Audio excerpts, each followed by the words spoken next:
ما نوم لیاقت علي خان دی.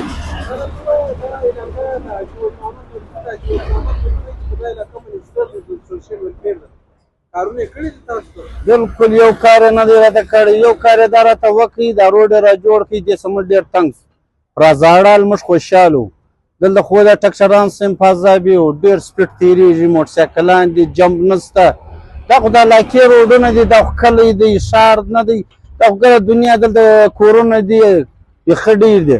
پر دا باندې د دې سمټ دته دا 2 واره وختي هم ډېر ښایسته پروګرام ورته وکړي چې باید ته راسې زموږ علاقه وګوره، تا زموږ ډېر ښه عزت ورکړي، ډېر ښه نوم مې ورکړي، په ښه درنه سترګه مې دی راوغوښتي، خو ده موږ ته په هېڅ درنه سترګه نه وکتل، نه یې موږ ته یو ښه نوم راکړي، بس خالي یو څو خبرې وکړي د هغه مخه ولاړئ. بیا د هغه بعده نه راغلی دی، نه یې کار کړی.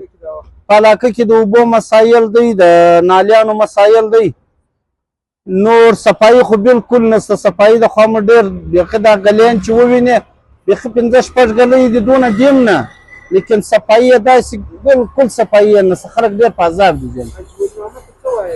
عجل محمد ته دا وایي چې باید تاسې موږ خواست کوو، تر موږ د علاقې منشتر یې، موږ د علاقې سربراه یې دا ټیم، په کار یې ته دا زموږ د علاقې غم وخورې او زموږ د علاقې کار وکړې، باید موږ ستاسو دا خواست دی.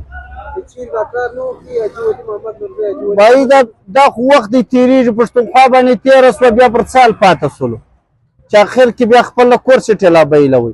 دا زموږ علاقه ګلمنډۍ چوک ده، د پښتون آباد ایریا ده، دا ترین یونین کونسل دی، بیا سیګۍ موله ده، دا چې دی د وخته سره د پښتونخوا ګړلو. په دې کې بل سړی د هېڅ چا توقع نه وجدل دی بل سړی راځي.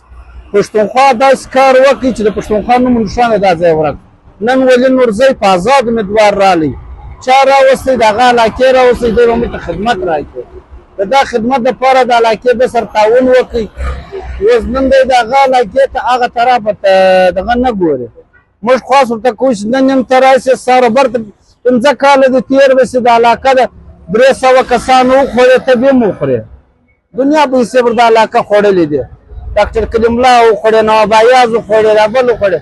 تاسو موږ خواست دی کې وخت سبا به خلک تا څه یادوي، کنې دا ترا به یې خو 3 کاله یې تېر کړي، 2 دي نور پاته دي. سار به یو سړی تا ته به ښه نظر په ښه نامه نه ګوري. موږ ښه نوم نن یې ورکوو، سار یې ورکوو، موږ دپاره هر یو معتبره دی چې زموږ د علاقې کار، زموږ د علاقې خدمت وکړي. یو کار یو خدمت دی، یو کار یې کړی دی، دا روډ دی.